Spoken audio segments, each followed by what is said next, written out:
سلام كمي كأنكم زخبركم تعزبتي مدب لزمن إسيات نايلومي مزاتي أرستنا موجات أتاو جونت أبو تسرح زبليك خون أبز مسايزلو أدومات عايش أبس فلاليت صفحة السرحو من إسيات يوم أدوماتنا أبدا حنمزاكم كما بقسي خوننا نبار جونت انتايو بخميو زلعال عينتاتو كمي يمثل كلامت يويل تسمي كلي بحال مويا سايكولوجيا كأن بقنديها نتكالات بمخار institutions مالتيون مس من إساتن مس عبيتن صرهما تيو كأني زمخر كابجرني متسع حفظ شوي بزابا تأتى جونت كنا نزارب كلنا جونت بكم أبا أرستيخمان انتايو زخون النجر بزيد اللي تكابل الحق فتم كلوي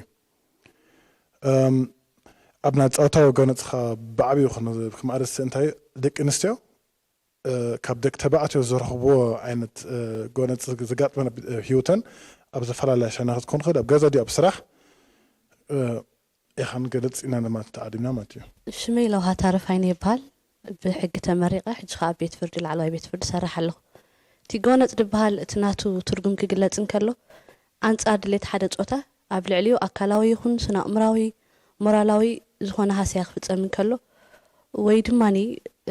مسألة حدك إنكله تسب جونت استواهي له كجلات كأل مالتي شمي شام قبل برهان بحال كم كونسلر أب كلا درجة بيت مرتباركا كوينة سرح اللخو جونت كنبل كلنا قديمهم قليت أمو صانيهم عينتو اندحر تقيدنا خنزارة بولو تخينا خاني بغلتي مالتي نتسب وي نايك ألات كون خيليو وي دماناي مهرم تخون خيليو نابنت صرفي أمثلة وي كمهرم تزع مسألة يوتو جونت نولو دلنا مالتيو حجي إذا جونت إذا خا كنستبه له خلنا نمتاي يبقسالو كمتاي كمتيو كنري دبلت أي مالتيو نمتاي مجمرتاتي جونت إلا نتوع دلنا نتحدى ات مبدل دور دلو سب كمان نايس كامراي ويد ما خمني اشتي نجر غير كانوا مش كابتي دغبو فالي وي كابتي دغبو ناتو بقعت عقمي اقديل كختريو خلها مالتيو نتخم غير كأرأي خاني بقالاتن بتناي مهرمتي غير كختقلصو خلها يتي كونت نبلو دلنا مالتيو حجمين تقندي نعتنا اتوكرو نبو أو يخون دلو مالتيو تقونت دقاتم دلوس كامتاي تلعيلو ويدما انتاي مبقسيو خنبل كلنا مش تقونت دبل حسب دحاشا غيرهم سلقلصو اتسب نتي مساخا دلوس تتقبا ناتو اخبروت ويدما تتقبا بقعت ناتو زي مللاي ويدما نوعو كم زي تقم ويدما خم واغا ديبلو غير كامراي وتي قونت لنا نصوع دلنا بقالات كغلص خيل مهرم تخاخ غلص خيلي مالتيو شمي وين تابهال كابيت صحفات حمادة نعهنا زان سخر بالكا خو سخل عدله زبزح اوان ابزناتنا كيز اندحدارينا انتايو غونت اكلاون بصرفن كخون خليلنا زبزح ابزناي حبشه حبرتسب فلاج انتاي دخون نز بصرف دمت غونت لنا نحسبو كم غونت اين حسبونينا حدش درجه زبزح شلليلنا نحلفو يبزح اندحر دا تطنققنا طميتنايو ان تطنققنا اصنعنا ግን እንታይ ይዝኸውን እቲ ዝኸፍእ ልዕሊ ተኣካላዊ ኸማኒ እቲ በቃላት ድመፀካ ጎነፅ ይኸፍእ ማለት እዩ ምክንያቱ ስነኣእምሮኻ ሃስዩ ንነፍስኻ ኣትሒትካ ንነፍስኻ ኣውሪድካ ርእሰ ተኣማንነት ከም ደይብልካ ትገብር ጎነፅ እዩ ንሱ ስለዚ ዝያዳት ኣካላዊ ማህረምቲ ይርአ እዩ ክስታይ ኣለካ ምስክር ኣለካ እቲ ግን ወላ ሓንቲ ነገር የብልካን ተፀሪፍካ እቲ ኣብ ውሽጥኻ ሒዝካዮ ተሓሞ ትጭነቆ ንነፍስኻ ተትሕቶ እዩ إذا دم زي الرأس لزخونة إذا زيادة لعلة أكلوا حساي مهانو خنفلت كاي يقبلنا مالت. ناي تخون جونت مبجسيوس verbal جونتيو. هذا سبب كلام أنا رتاح تقول تناتو resistance ماتيوس نا verbal جونتي خبوجر كهت أكونو. تريلو هذا سبب أهر مكاني. كتصرف كاي جمر. تتصرف تاتو كم يجر كهمت كم تقبله. زخون عند resistance ترى إنها عند رأي مزينو يدهار إنها physical جونت السجاجر هدي بوخ ممحرس إتا كتب هاد السنوات نفيربال نجر شلل كان تخدكس تخ ناب physical جونت إياه تمرح بخم أخمان بعثت إنك نعاتت إنك حمد مات إدلاي تتنك تات جونت أب بوتسرح أنت يزمسل كل خاوس كأنت قص أبزي وان ኣብ ብምሉእ ዓለም ዝረአይ ነገር እንታይ ኣሎ ኣብ ዝዝኽ ኣተኻይ ብፅሕፈት ኣብ ተካል ኣተኻያስ ጓል ኣንስተይቲ ትረኽቦ ዲስክሪሚኔሽን ማለት ማዕረ ደቂ ተባዕታይስ ክትረኽቦ ዘለዎ ዓስቢስ ትስእን እያ ዘላ እዚ ብምንታይ ክግለፅ ክእል ብዝፈላለዩ ዓይነት ነገራት መናትስ ብሓፈሻዊ ክማን ብምንታይ ይጅምር ባህሪ ናይ ጓል ኣንስተይቲ ከምንታይ ክትቆርፆ ባህሪ ንሓደ ሓላፊ ከምንታይ ክትቆርፆ እንተልካስ ንሓደ ሓላፊ ከም ሓደ ዓውይሉ ድዛረብ ደልቱ ክዛረብ ድኽእል ሰብ ክትቆርፆ ከለሃስ ኣብ ጓል ኣንስተይቲ ክትገፅእ ከለኻ ትሒታ ትዛርብ ምስ ሰብ እናተረኣለት ትኸይድ ዘለዎ ዓይነት ሰብ ኢልካ ትቀርፀ ከለሃስ ካብቲ ናብ ሓላፍነት ክትበፅሖ ትህቦስ ፀቢብ ትፅቡብ ኣለኻ በቲ ባህርያታት ትወድኦ ኣለኻ እቲ ነገራት ሕጂስ ኣብዚ እዋን ዓለማዊ ኩነታት እንተረኺያስ ኣብ ዓድና ወላ ኣይኸውን እምበር ኣብ ካልእ ሃገራት መብዛሕትሻ ኣብ ጉዳይ ዶመስ ጓል ኣንስተይቲ ካብ ወዲ ተባዕታይ ኣብ ሓንቲ ዓይነት ስራሕ ኮላስ ዝተሓቲ ዶመስ ትውሃብ ትኽክል ኣይኮነን እዚ ጥራሕ ዝኾነስ ኣብ ምቁፃር ስራሕተኛታት ከመን ቀዳመት ይህቦን እዮም መናትስ ከይትጥንስ ሞ እተናታ ማተርናል ራይትስ ዝበሃል ነገር ኣሎ ማለትስ ከም ኣደ ክትረኽቦ ዘለዎ መሰላት ምታን ከይማልኡላ ኢሎም ኣብ ብዙሕ ዓመፅ ዝጋጥማ ኣብ ብናታ ብቕዓት ኸጣሕ ዝኾነስ ብናታ ብመልክዓ ብኣካልና ክፈርድዎ ይመርፁ ብቕቲ ንፍዕቲ ኮላ እታ ጓል ኣንስተይቲስ ኣብ ክንዲ ብናታ ሓይሊ ክርእዮስ በቲ ናታ ኣካላዊ ሸነኻት ክጥምትዎ ይመርፁ እዚ ብዓብዩ ኣብ ወላ ኣብ ካልእ ሃገራት ይረአዩ ኣብ ዓድና ኸ ጉዳይ ዶመስ ብመንግስታዊ ፍትሓት ስደይለ ሽግር ስደይኮነ ጓል ኣንስተይቲ ኸ ኣብ ዓድና ኣብ ዶመስ ኣይተሰይን ትኸውን ኣብ ካልእ ነገራት ተሲሉ እንትኾነ ከባኹም ዝስምዕ ከምቲ ዮኤል ድበሎ ዝበዝሕ እኳ ኣብዚ ዓድና ኣይረአየን እዩ ብፍላይ ድማ እቲ ዓይነታት ናይ ተዓመፅ ቦታ ስራሕ ፈላይና ንሪእናዮ ሞ ድማ ብደሞዝ ወይ ከዓ ብክፍሊት ብወርሓዊ ክፍሊት እንድሕር ጀሚርና ንሓደ ዓይነት ስራሕ ሓደ ዓይነት ክፍሊት እየን ድወስዳ ኣብ ውሑድ ኬዛት ድረአይ ወይ ኣብ ውሑድ ኩነታት ድረአይ ኣሎ ገሊኡ ዝበዝሐ ሸለል ድበሃል ግን ከዓ እንድሕር ደኣ ኣጥቂቕካ ጠሚትካዮ ምናልባት ምስ ግዜ ክዓቢ ይኽእል እዩ ኢልካ ትጠራጠርሉ ነገራት ኣሎ ሓደ ካብኡ እዚ ብሰንኪ ማተርናል ራይትስ ዘለዎን ራይት ድርስእኖ ኦፖዚሽናት ናይ ስራሕ ኣሎ ክትሓርስ ክትጠንስ ግዜ ስለትወስድ ደላ እቲ ግዜቲ ድማኒ ንዓና ኣገዳሲ ኢሎም ስለዝሓስቡ ኣብ ሓደ ሙሉእ ኣድህቦ ዘድልዮ ስራሕ ኣብ ምቁፃር ፍልልያት ትገብሩ እየን ፍልልያት ከም ዝገበሩ ግን ንሳቶም ጥራዮም ዳ ዝፈልጦ እምበር እቲ ዝበዝሕ ብደገ ደሎ ኣይፈልጦን እዩ ካልእ ምክንያት እዮም ድህቡኻ ንፁር ድማ ኣይኮንን ክኸውን ይኽእል እቲ ምክንያት ወይ ጉድለት ብቕዓት ኢሎም መምክንያታ ክፈጥሩ ይኽእሉ እዮም ወይ ካልእ መምክንያታት እዮም ድህቡ እንተኾነ ግን ብልክዕ እንድሕር ዳ ሪእና ንሳ ሙሉእ ኣድህቦ ክትገብረሉ ኣይትኽእልና ነቲ ስራሕ ኢሎም ጥራይ ስለዳሓስቡ ኣብ ሓደ ሓደ ፖዚሽናት ከም ደይ ትድይብ ይገብርዋ እዮም ካልእ ብመፅናዕቲ ዝተረጋገፀ ኣይኮነን ዳ ይኸውን እምበር ጓል ኣንስተይቲ ፖዚሽን እንድሕር ሒዛ ኣመና ጨካን ኣመና ሓዳግ ደይኮነት ኣመና ተራር ፍሌክሲብል ደይኮነት ያ ኢሎም ስለዳሓስቡ እቲ ቦታ ክህብዎ ከለዉ ንወዲ ክህብዎ ይደልዩ ምክንያቱ እሳ እንድሕር ዳ ኣብኡ ኮፍ ኢላ ክጎድሎም ዝኽእል ረብሓታት ብዙሕ ምዃኑ ይሓስቡ ሞኒ ነዚ ንኸየጋጥም ምእንትን ኢሎም እውን ከምዚ ዓይነት ጎነፃት ወይ ከዓ ቫዮለንስስ ይረአዩ ማለት እዩ እዚ ብመፅናዕቲ ስለዘይተረጋገፀ ክንዲዚ ፐርሰንት እዩ ክንዲዚ ፐርሰንት ኢልና ክንዘራረበሉ ኣይንኽእልን ንኸውን ከም ተርእዮ ግን እዚታት ኣሎ እዚ ኣብ ኤርትራ ጥራይ እዩ ዝሓለፈ ወርሒ ሓንቲ ፅሕፍቲ ተቐቢለ ነይረ ካብ ሓደ መንእሰይ ዳንኤል እታ ፅሕፍቲ እንታያ ብዛዕባ ብዝንዘራረበሉ ናርእስቲ ኣብ ቦታ ስራሕ ማለት ጀንደር ቫዮለንስ ተገሪመ ምክንያቱ እቲ ብዙሕ ነጥብታት ኣብኡ ጠቂስዎ ዝነበረሲ ኣብዚ ሃገርና ብዙሕ ኣይረአይን እዩ ሕጂ ስኻ ግን እንታይ ኢኻ ትፅበይ ኣብ ቀዳማይ ዓለም ኩሉ ነገር ሙሉእ ፐርፌክት ክኸውን ኣብዚ ናትና ከዓ ጎደሎታት ክህልወና ኢኻ ትፅበ እቲ ብኣቶም ደሎ ጎደሎታት ኣብዚ ናትና ሙሉእ እዩ ዳርጋ ዝበዝሕ ብሸካ ዘና ቀዲመ ዝጠቐስክዎን ነጥብታት ማለት እዩ ሓደ እቲ ኣረኣዮም ካልኣይ እቲ ኣብ ጓል ኣንስተይቲ ደለዎም ኣረኣያ ስልጣን እንተሒዛ ከምዚ ክትከውና ድብል ዳ ይንበረይ ስለዚ ኣሕፍሽካ ክትሪኦ ከለካ ብዙሕ ደሸቕል ኮይኑ ኣይሰማዕንን እዩ ንዓይ እንተዘን ኣቐዲመ ዝጠቐስክዎን ነጥብታት ግን ምስ ግዜ ምናልባት ዓብዩ ናብ ካልእ ደረጃ ክሰገር ይኽእል እዩ ወይ ድማ ዝበዝሐ ስራሓት ኣብ ኤርትራ ዘሎ ስራሕ ወይ ከዓ ኣብዚ ኤርትራ ዝካየድ ንጥፈታት ብምሉኡ ምትእትታው ናይ መንግስቲ ኣለዎ ወይ መንግስቲ ነቲ ዝወፀ ሕጊ ተተግባርነቱ ብዝለዓለ ደረጃ ከረጋግፅ ዝፍትን እዚ ድማኒ ነቲ ከይመፅእ ንፈርሖ ዘለና ቫዮሌሽንስ ወይ ከዓ ጎነፃት ብዝዓበየ ደረጃ ዝተኸላኺልዎ ኣሎ ማለት እዩ ምስ ግዜ እዚ ምትእትታው ናይ መንግስቲ ወይ ፕራይቬታይዜሽን ዝበሃል እንድሕር ደኣ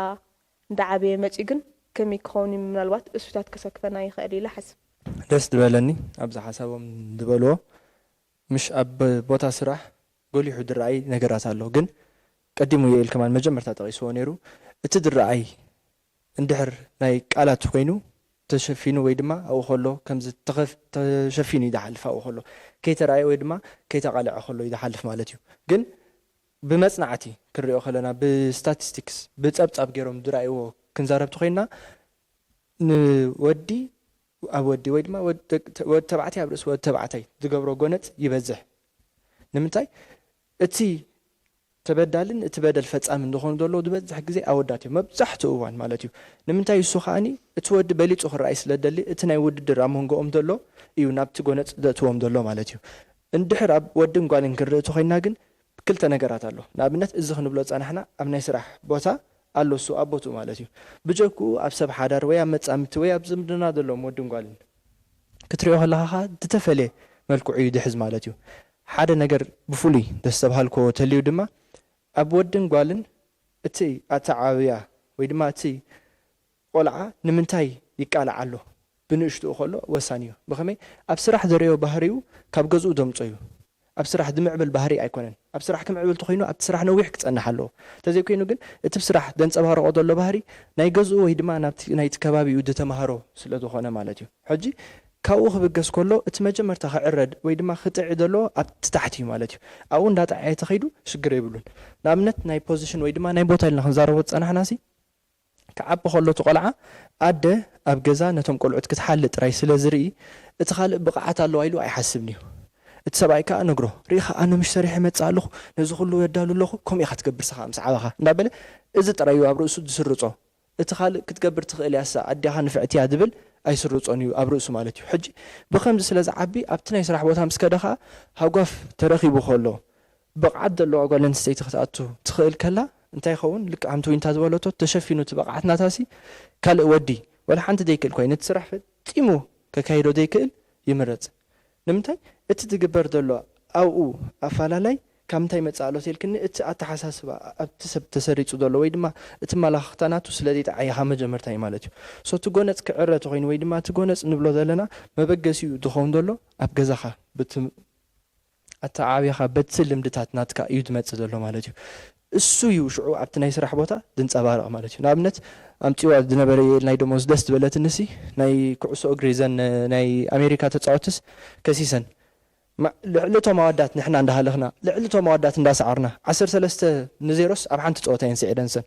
ዓመት ሙሉእ ተፃወትዎ እሳቶም 12-0 እዩ ተኣኪቡ ዓመት ሙሉእ ተፃወትዎ ማለት እዩ ሕጂ እሳተን ኣብ ሓደ ፀወታ ከምኡ ዓይነት በቕዓት እንዳርኣያስ ማዕሪኦም ንምንታይ ደይንክፈል ኢለን ምስ ተዛረባ ናተን ተሰሚዑ እቲ ድምፀን ማዕረ ፔይግሬድ ሃልይዎን ማለት እዩ ሕጂ እቲ ፋላላይ ዋላ ኣብቲ መላኽኽታ ዘሎ ፋላላይ ከም ጎነፅ ስለ ደይ ተለምደ ኣብ ሃገርና እዩ መጀመርታ ሽግር ዝመፅእ ማለት እዩ ንምንታይ ንሕና ቀንዲ ነስተብህሎ ኣብ ምንታይ ይኸውን ማለት እዩ ኣብቲ ብኢድካ ወይ ድማ ብእግርኻ ወይ ድማ ናይ ማህረንቲ ዝበሃል ነገራት ናብኡ ስለ ነስተብህል ኢና ጎደሎ ዝመፅእ ዘሎ ማለት እዩ ሕጂ መጀመርታ ክዕረ ዘሎ እቲ ኣብ ቤት ዘሎ መላኽኽታ ክዕረ ዘለዎ ኮይኑ ይስማዓና ኣይ ማለት እዩ ጠንቂ ናይ ጎነፅ ኢልና ንዛረብ እንተለናሲ መጀመርታ ቅድሚ ናብ ኣክሽን ወይ ከዓ ናብ ትግባረ መውዓሉሲ ኣብ እምሮና እንዲድብገስ ኩሉ ነታ ጓል ኣብ እምሮና ሂብናያ ዘለና ምስሊ ከመይ እዩ ካብኡ ይድብገስ እቲ ኣብ ርእስኻ ሂብካያ ዘለኻ ክብሪ ወይ ከዓ እቲ ኣብ ርእስኻ ሂብካያ ዘለኻ ኢሜጅ ወይ ምስሊ እሱ እዩ ተመሊሱ ሽዑ ናብ ትግባረ ዝወርድ ማለት እዩ ሕጂ ምልስ ኢልና ንሕና ሕጂ ብዛዕባ ሕብረተሰብና ንዛረብ እንድሕር ኣለና ኮይናሲ ካበይና መፂና ምፍላጥ ከዓ ኣገዳሲ እዩ ሕጂ ኣብቲ ናይ ያታዊ ሕብረተሰብና እንድሕር ደኣ ምልስ ኢልና ርኢናዮ እቲ ዝነበረ ወይ ከዓ ኣመላልኽቲ ኣረኣእያ ኣብተን ልዕሊ ደቂ ኣንስትዮ ኣብቲ ባህላዊ ሕጊ ተንፀባሪቑ ትሪኦ ኢኻ ገለገሊኡ ኣብ ገለ ሕግታት እንታይ የንብብ ነይረ ብቐዳማይስ እንታይ ድብል ኣለኡ መብራህቲ ምስ ጠፍአ ሓዊ ምስ ተደጉለ ሰበይቲ ደሃረመስ ክንዲ ዝፈርጊ ይኽሕስ ወይ ከዓኒ ሓንቲ ሰበይቲ እንድሕር ደኣ ናብ ውሻ ኣትያ ደድሕሪኣ ኸይድካ ይተሃርማን ኢኻ ድብላሎ ወይ ከዓ ሓንቲ ሰበይቲ ንጋር ወይ ከዓ ንመንቀጽ ደም ተባሂላ እንድሕር ደኣትያ ነዛ ሰበይቲ እዚኣ ሰብኣያ ካርማ ውጉስ እዩ ድብል ሕጊ እውን ኣሎ ሕጂ ኣብቲ ኣታዊ ሕብረተሰብና ነተን ደቂ ኣንስትዮ ገለ ክብሪ ከም ዝነበረ ሰሪኤካ እዩ ሕጂ ግን ትጠንቂ ወይ ከዓ ትጎነፅ እንታይ እዩ ናቱ ጠንቂ እንድሕር ኢልና ዝተፈላለዩ ሜድያ ዝበና ምስሊ ኣብ ልዕሊ ደቂ ኣንስትዮ ኣብ ርእስና ንህበን ነተን ደቂ ኣንስትዮ ምስሊ ይቕይሮ ማለት እዩ ካልእ እቲ ናይ ኣታዊ ሕብረተሰብና ዝነበረ ዓይነት መድረኽ ሕጂ ዝነብሮ ዘለና በበይን እዩ ሕጂ እቲ ኢንቫይሮንመንት ወይ ከዓ እቲ ከባቢና ነቲ ነገራት ይፀልዎ እሞ ናብቲ ጠንቂ ናይ ጎነፅ ተባሂሉ ዘሎ ናብኡ የሰጋግረና ኢለ ክገልጾ ይኽእል ማለት እዩ ኣህጉራዊ ጎነፅ ኣብ ልዕሊ ደቂ ኣንስትዮ ሞ ከዓ ኣብቲ ንብሎ ዘለና ቦታ ስራሕ ብኸመይ እዩ ዝርአ ካብቲ ናይ ደቂ ተባዕትዮ ኸ ብኸመይ እዩ ዝፍለ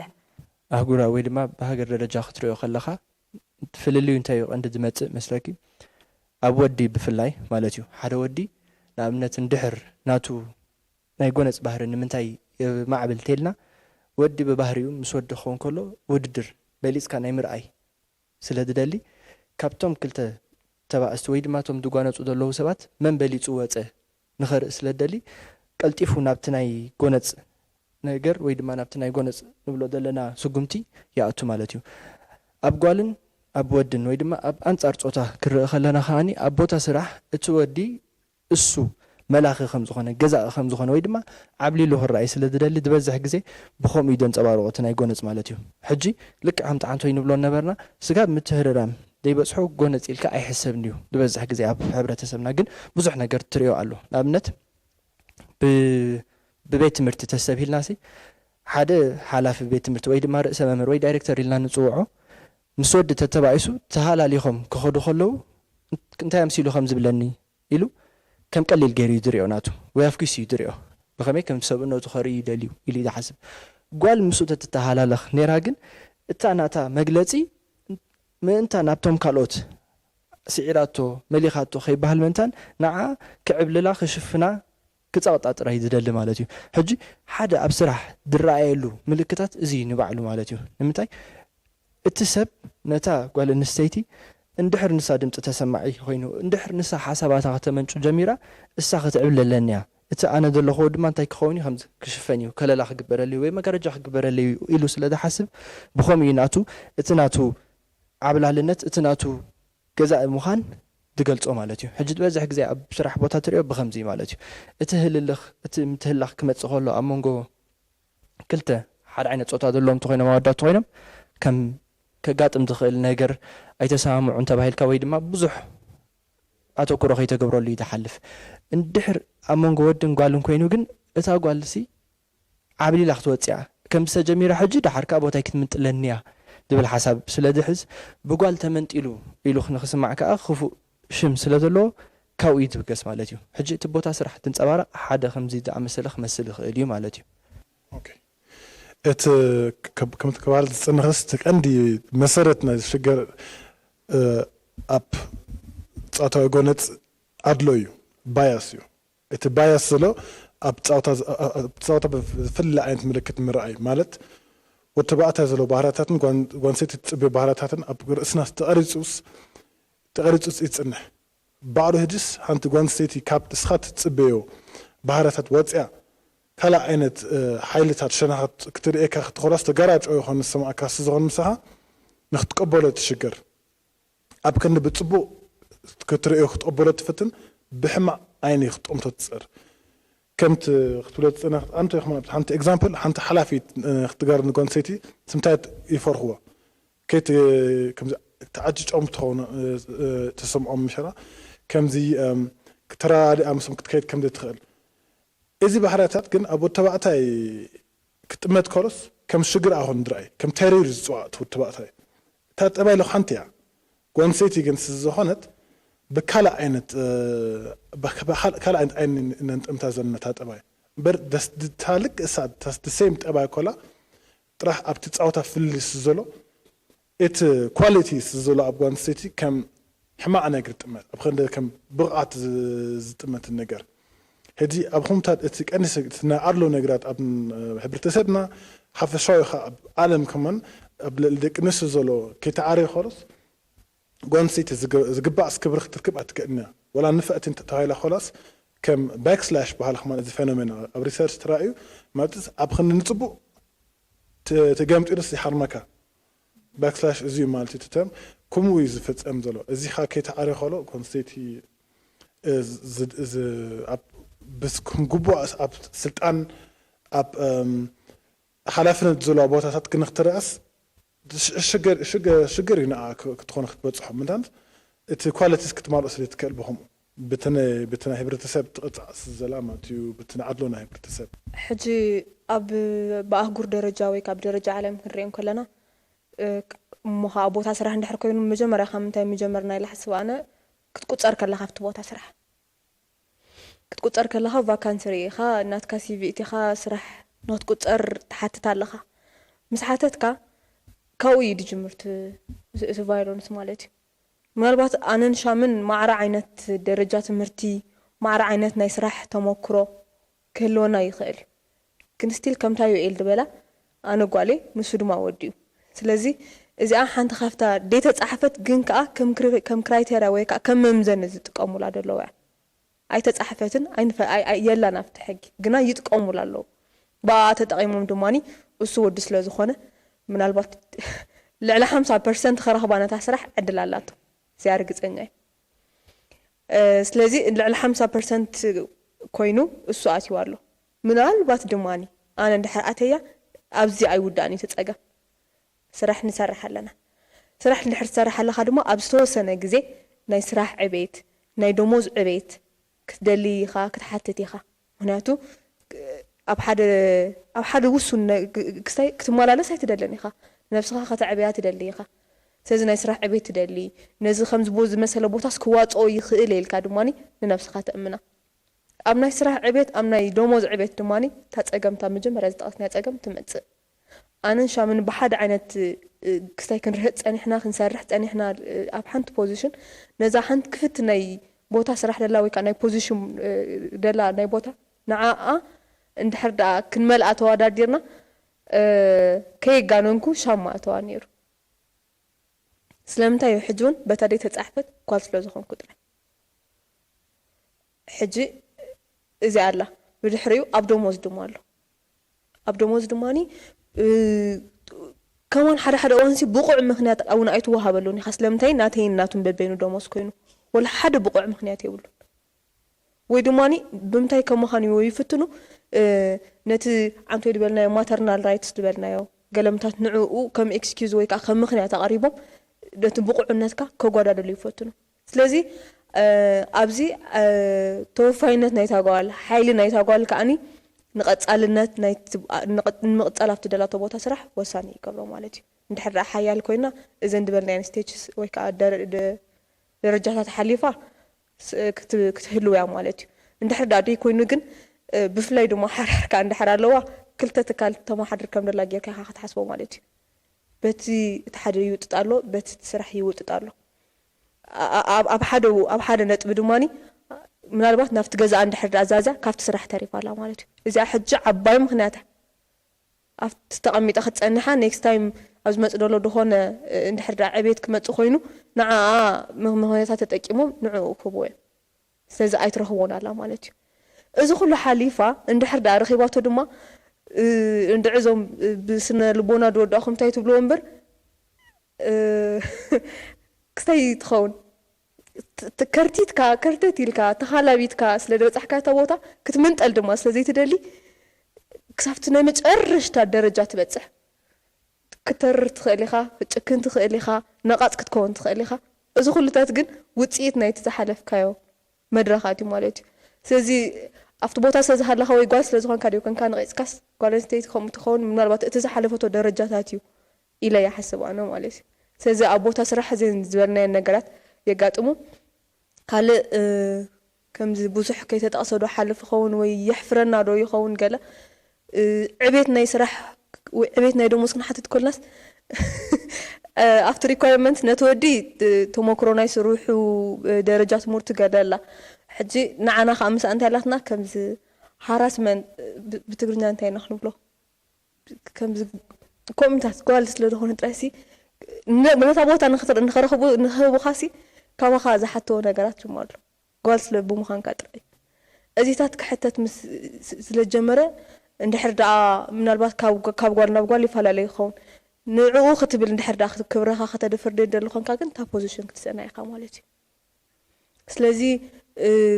كم عينت حطو ناي بوتا عبيت ناي سراح عبيت كتحتت كلخا كم زعنت حطو خان عخا خمت أكخلوخا يسم بدكا وي تسفق أوريت كاتكرفو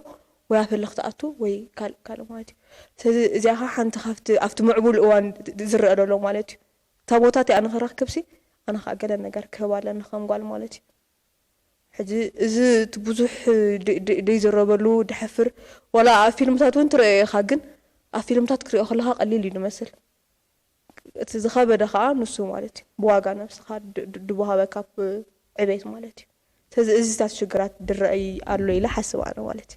ناب هاجرنا مسلم اللس حقا ودقف قوان ستيتي أنصار قوانت أنت إيز مسل لوات أمسكو بزعبة حق خنزارة من دحر أخوينا حقا وزخوانا شفنا اللو بزعباتنا يقونا تدملكت أبز أي زاربني مالتي حانت قوال ندحر أتدفيرا حقا وزخوانا حالوا اللوا تخوينو زلو تأقم ويكا أتزرق زلو نقرقن أبتقباري مالتي شو حتونا حق ديكونا نايتقباري بعابي يوخا أنت يالو تحقن دحو زي تفلت أخوينكا حالوا زي بالكا خويني يسمع كامو نفسخا كل جزي نحدقا قالعت با ويكا حدقا مسقات أمكا أنا حق حلوة خمزة لكا سلزي تفلت قد يكون كاترف نهو اللقزي مالتي شتنا حق حلوة لنا تحققنا يتقبرني زولو أب قبري نسوط رايدي كونة تخالعك أنا تحق زي مفلات مهنيات حق كل قزيسي حيا المسارحنا محبرا ولوتي سوط رايدي كونون كم مسارح وين خوني نتوم حايل زي باللوم نتوم بقعات دي باللوم زبهالون كم مسارح خويني يقلقلومي زي تفلتون حد أهين كاقنا يتتقملوني خا مالتي بزعبا حق سبزح كزارب الناس نقرونا يلني لي زارب نزحتي كلكم تقصد أنحنا كمفتحي تبلو نيدك أنستيو قونز أب بيات سراح انتي يمثل كنقلتو صنحنا نامناتو مفتحتات انتي كخونا لون كان زي كان علل صنحنا قديم ناسي انتي نبل نيرنا زي مش قال نستيتس اتي ودي كسرحو دخل انا قرس تخيل دو ولاس كاب تودس دخم دبلت فترات ديا الناس نعلل لنا ابوهم وهنزارب صنحنا نو حجي انتايو لعلو كله نزل نخطعته خينو مجمرتا كلتيهم عكارات معرهم دخونو كفلت الله حبرتسب إذن حبرتسب كبر هالو الله ودن قالن معريهم أمنتاي في اليوم تلنا اتأمات أصومي دفل اليوم أبزح جد الله وبتعطريهم كل خنبر كلتيهم دلهم بقعت حد عينتهم لابنت حد سب زخونة أكلاوي انكسا أسات كجبر كله بتازنا عشان جميرو ندام على يخيد شعو نيشتي دلع النبرة دحر سلة ترامدو دعابي خلعل قليل خونه له مالتي انتي حجزو دلو اتناتو لممد مالتي لكعكمو اندحر اتسودن تقالن دتقالعو حد عينت تخينو مودعتا دمصو سرح وي دما زريو بقعت حد عينت يدخون مالتي حجي دعابي نز نغرزي كعره تخينو مجمرتا ات افلطو وي دما ات ابسب دلو مرداتا كعره له اذا خاب متى تقبرت يلكني بناشتو تمثل وي غوسغوسا ديو ويا استمهار دخونه تقبر نتفات ديو بخمو ات ابو دلو فلطت كسفحن كعبن كقل الله مالتي سو تقدميتي معريت ويد ما قداميتي قندنت بخينات تسمعنا عيسى اتسبد له افلطو او ابتو قدايتي ازيو سفح له معرهم دخونو معر ادلات كرهو بخم زلوم نخلتيوم كا اتحقي كم زلوات كتب له صحت اتحقخا نخلتيوم كم زقيد كفلطون كمهارون بزعبو اللهم إلى حسب مالتي كم كتلوات الصنهات حقيو قالوا نديو تحقي مش حاس ندك مثلا ندك نسدحلو حقس ابعدنا قالو ابتكبار كفتم تخونو بولدي خجمر زلو بارنتس مالت اب حدا جزاس اب مونغو ام زلو اب سو انسبيتن زلو ريسبكت متخبر كاويز جمر تما قلت نو يمدريو نو درايم دعبيو نثن زورت كام عوالتنا وداتن معارة جركا كتوقسكوسهم معارة إدر كتبهم ببناتهم بقعات يخات تساتفهم زلك أبزخون نجارات نبر قوان سيتي سزخون تأخون أبجازخ تحجز له ألو من ودفعته خوينوس أبتا جزاس كشن خالي إتن ببناتهم بقعات رئاس بأم كتدفعهم كابن إشتم تجميركا ده هلا بنفسهم زهدر نفس تعاملت برتو إيدهم ኣዲኦም ኻ ተኸቢራ ብናታ ብቕዓት ተጠሚታ ኣብ ገዛ ትወሳዕ እንተላ ዳህራ ኣብቶም ቆልት ወላ ኣብቶም ደቂ ተባዕትዮ ኹማን ልዕሊ ደቂ ኣንስትዮ ዘለዎም ኣጠማምታን እቲ ኣንቶ ዝብልዎ ዝነበርኩ ኹማን ኣድሎ እናሓሰሰ እዩ ዝኸይድ እዚ ግን ናይ ብምሉእ ሕብረተሰብ ታሽሙ ብምሉእ ሕብረተሰብ ክረኣይ ዝኽእል ነገር እዩ ኣብ ሓደ ገዛስ ጥራሕ ተፈፀመ ኣኾን ክእረይ ዝኽእል እዚ ጎረቤትካ እውን ትጥመት ኢኻ ኣብ ጎረቤትካ ዝኻየድ ነገራት ብጠላላ ካብ ሓደ ቁሸት እንተርእየና ነብሰና ሃገርና እውን ኩላትና ከምኡ ዓይነት ክብርታት ሒዝና እንተኸድና ዳሕራ ናብ ስራሕ ዓለም ምስ ኣተው ነብሶም ዱር ሕኑጥ ዝኾነ ክጋጥሙ ክእሉ ዝኾኑ እንክፈታት ክብድህዎ ክእሉ እዮም ምስኡኻ ኣብ ሓይረ ክገብሮ ክእሉ ክቁፅሮ ክእሉ ንኽእሉ ሰብ ክማን ኣብ ክንዲ ብናይ ፃውታ ዓይነት ኣጠማምታ ንክትገብሮ ኣብቲ ሲቪ በኣሉ ክተወትዎ ከለኻስ እቲ ናትካ ብቕዓት ናትካ ኳሊቲስ ዘለካ ብኽሙኽ ምትምረፅ ኣብ ብዙሕ ሃገራት ዓለም እንታይ ክግበር ጀሚሩ መናቱስ ንዓለታውያን ናይ ዓለትን ናይ ፃውታ ምፍላስ ዝበዝሐ ስእልን ሽምን ዘይብሉን ሲቪ ክእትዉ ጀሚሮም ኣለዉ ናትካ ብቕዓት ምስ ተረኣየሹ ብኡ ትቁፀር እዚ እውን ሽዕሉ ኣብቲ በዓሉ ኣብቲ ኢንተርቪው ኹማን ንኸምኡ ዓይነት ዕድላት ምንታን ከይክዋቦም እቶም ቆፀርቲ ኹማን ንኦም ኮን ሓደ ኤጀንት ኾን ሳልሳይ ኤጀንት ከምኡ ዓይነት ስልጡን ይግበረሎም ይነርዩ ይግበረሎም እሱ ከይከታተል እንታይ ዓይነት ክራይቴርያ መዚኖም ኣብኡ ዝመፁ ሰባት እንተ ስራሕ ዝደልይዋ ከምኡ ቀፂልካ እውን ሓፈሻዊ ኣብተን ዓበይቲ ንደቂ ኣንስትዮ ዝሕሉን መሰለን ዝሕሉን ኤጀንትስካ ፈጢርካ እቲ ስራሕ ከንን ከማን ምህታት ከመይ ከም ዘለዎ እቲ ስራሕ ናተን እንታይ ሽግራት ይጋጥምና ኣሎ ስፔሲፊካሊ ከማን እተን ሕቶታት ብኸመይ ሸነኽ ይጥምቱ ከለዉ ንእንድ ስምዐን ነገራት እንዳሰማዓካ ከማን ኳሽነር ምእዳል ድዩ ወይ ብኣፍካ ኳሊቴቲቭ ሪሰርች ጌርካ ኢኻ ትገብሮ ከምኡ ዳገርካስ ቀፃልነት ዘለዎ ዓይነት ስራሕ ተውዒልናዮስ ክዕወድ ዝኽእል ነገር እዩ ኣብዚ ናትና ናይ ኤርትራ ጉዳይ እኳ ብዙሕ ደዛርብ ደለና ወይ ክንዕርዮ ደለና ደሎ ኮይኑ ኣይስማዕንን እዩ ነቲ ዘሎ ግን ከመይ ጌርና ነደላድሎ ማለት እዩ ሕጂ ከነደላድሎ ኮይና ካብቲ ከምቲ በዓል እዩ ዝበሎ ካብ ታሕቲ ክንጅምር ኣለና ካብ ስድራ ቤት ኣብ መዋእለ ህፃናት ኣብ ቤት ትምህርቲ ኣብ ሃይ ስኩላት ኣብ ኮሌጃት ኣብዚኦም ቦታታት እዚኣቶም ዕድላት ንኩሉ ማዕረ ምዃኖም ብግብሪ እንዳሕር ዳ ከነሪኦ ፈቲና ውፅኢታዊ ክኸውን እዩ ማለት እዩ ካልእ ሓንቲ ነገር እንታይ ኣላ ጓል ኣንስተይቲ ወዲ ተባዕታይ ፓይሎት ኣብ ቴሌቭዥን ክመፅእ እንከሎ ወላ ሓደ ነገር ኣይኮነን ጓል ኣንስተይቲ ፓይሎት እንድሕር መፃ ግን ብርቂ ነገር ይኸውን ብርቂ ነገር ክትገብሮ ስለ ትኽእል ዘይኮነስ ዘይግበር ነገር ድገበረት እሞ ብርቂ ነገር ጌርካ ተሓስቦ ዓቕሚ ኣለዋ ትገብሮ እያ ስለዚ ከም ብርቂ ነገር ዘይኮነስ እቲ ኣብ ሜድያ ነምፀአን ደቂ ኣንስትዮ ከምቲ ዓንተ ኢሎ ሃዲ በለቶ ጓል ኣንስተይቲ ወ ክትበፅሖ ትኽእል እያ ብርቂ ነገር ግን ኣይኮነን ክገብርኦ ይኽእላ ምዃነ እንድሕር ዳ ኣፍሊጥናየን ኣብቲ ካልእ ናይ ስራሕ ቦታታት እውን ከም ሓደ ክብፃሕ ደይከኣል ወይ ከም ሓደ ዓብዪ ሕልሚ ገለ ደይኮና ክሓስቦስ ከም ሓደ ካብቲ ናይ ሕልምስ ከም ሓደ ደረጃ ገይረን ከም ዳሓስቦ ጌርና ከነእምነን ወይ ከነምህረን ክንከል ኣለና ኣብዚ ሓሳብ እዚኣ ንእሽተይ ክውስኸላ እንድሕር ዳ ኮይነሲ ክትኣልዮ እንድሕር ዳ ኮይንካ ሓደ ካብኡ እንታይ ሓላፍነታዊ ምዃን እዛ ሎሚ ኣብ ልዕሊኣ ሃስያ ተወርድ ኣለኻ ብምስሊ ሓፍትኻ ብምስሊ ዴኻ ብምስሊ እታ ፅባሕ ትወልዳ ጓልካ እንድሕር ትጥምታ ኣላ ኮይንካ ኣብ ልዕሊኣ ዝኾነ ዓይነት ሃስያ ክትብድል እውን ነብስኻ እውን ኣይገብረልካን እዩ እቲ ካልእካ እዚ ዛዕባ እዚ ውልቃዊ ዝኾነ ዓይነት ዛዕባ ጌርና እንድሕር ንሪኦ ኣለና ኮይና ለውጡ እውን ኣይነምፀሉን ኢና ማለት ኣልዒልናዮ ዘለናስ ብዛዕባ ጉዳይ ደቂ ኣንስትዮ ኣይኮነን ብዛዕባ ጉዳይ ሕብረተሰብ ኢና ንዛረብ ዘለና ምክንያቱ እታ ጓል ኣንስተይቲ ፍርቂ ሕብረተሰብ እያ እንድሕር ንብላ ኣለና ኮይና ኣብ ልዕሊኣ ዝወርድ ሃስያ ኣብ ልዕሊኣ ዝወርድ ዝኾነ ዓይነት ጎነፅ ነቲ ሕብረተሰብ ኣሉታዊ ዝኾነ ፅልዋ ይህልዎ ማለት እዩ እቲ ሕብረተሰብ ፀቢቑ ክወፅእ እንድሕር ዳ ኮይኑ እዛ ጓል ኣንስተይቲ ናቱ ክፋል ስለ ዝኾነት ናታ ፅበቃ የገድሶ ማለት እዩ ስለዚ ንሕናሲ እታ ጓል ኣንስተይቲ ጎነፅ ክህሉ ይብልን ወይ ካብ ዓድና ጎነፅ ክእል ኣለዎ ብዛዕባ ኣልዒልና ከም ሓደ ዓብ ርእስቲ ጌርና ክንዛረበሉ ከለና ይግብኦ ኢለ እውን ንዛረብ ምክንያቱ ፅልዎ ኣብቲ ፖለቲካዊ ኣብቲ ማሕበራዊ ኣብቲ ቅጠባዊ ኣካል ናይቲ ሕብረተሰብ ዓብ ፅልዋ ስለ ዘለዎ ማለት እዩ ማሕበራዊ ፍትሒ ተንግስ ኣለኻ ማለት እዩ እዚ ጥራይ ደይኮነ እውን እቲ ሕብረተሰብ እንድሕር ዳ በዚ ነገር ዝዓጢቑ እቲ ሕብረተሰብ ፅበቀ ኣለዎ ኢልካ ትገልፆ ኣብቲ ዓለማዊ ዝኾነ ኣብቲ ፖለቲካዊ ዓለም ከዓ እቲ ሕብረተሰብ ክብሪ ከም ዘለዎ ይገብር ማለት እዩ ጅኪንዮ ውልቃዊ ዝኾነ ዛዕባ እዚ ዛዕባ እዚ ሃገራዊ ወይ ከዓ ሕብረተሰባዊ ዝኾነ ዛዕባ እዩ እሞ ኣገዳሲ ኮይኑ ከዓ ቀጻልነቱ ከዓ ከውሕስ ኣለዎ ኣብ ከምዚ ወይ ከዓ ኣብ ፀቢብ ዝኾነ ዓይነት ዛዕባ ክዕፆ ዝግብኦ ነገር ሲ ኣይኮነን ካብ ነፍሲ ወከፍ ገዛ ጀሚሩ ክሳዕ ዝለዓለ ደረጃ ከበፅሕ ዘለዎ እዩ ኢለ ክዛረብ ይኽእል ማለት እዩ እምበኣርካስ ናይ ሎሚ ኣርእስትና ምውጋድ ፆታዊ ጎነፅ ኣብ ቦታ ስራሕ ዝብል እዩ ነይሩ እዚ ብዘይ ድሌት ዘጋጥም ኣካላዊ ዘረባዊ ዘጠቃልል እዩ ደጋዊ ትርኢት ሰብ ብምፍራድ ዝመፅእ ፀገማት እውን ኣለዎ ልዕልነት ደቂ ተባዕትዮ ዝረኣየሉን ተወዳዳርነት ብሰንኪ ተወዳዳርነት ዝመፅእ ዝተፈላለየ ኣልታዊ ሳዕቤናት ዘምፅእ እዩ እዚ ድማ ዘይምዕሩይነት ኣብ ደሞዝ ዘይምዕሩይነት ኣብ ዝተፈላለየ ማሕበራዊ ስራሓት ክኸውን ይኽእል ወላ ኣብቲ ቦታ ደሎ ስራሕ ድማ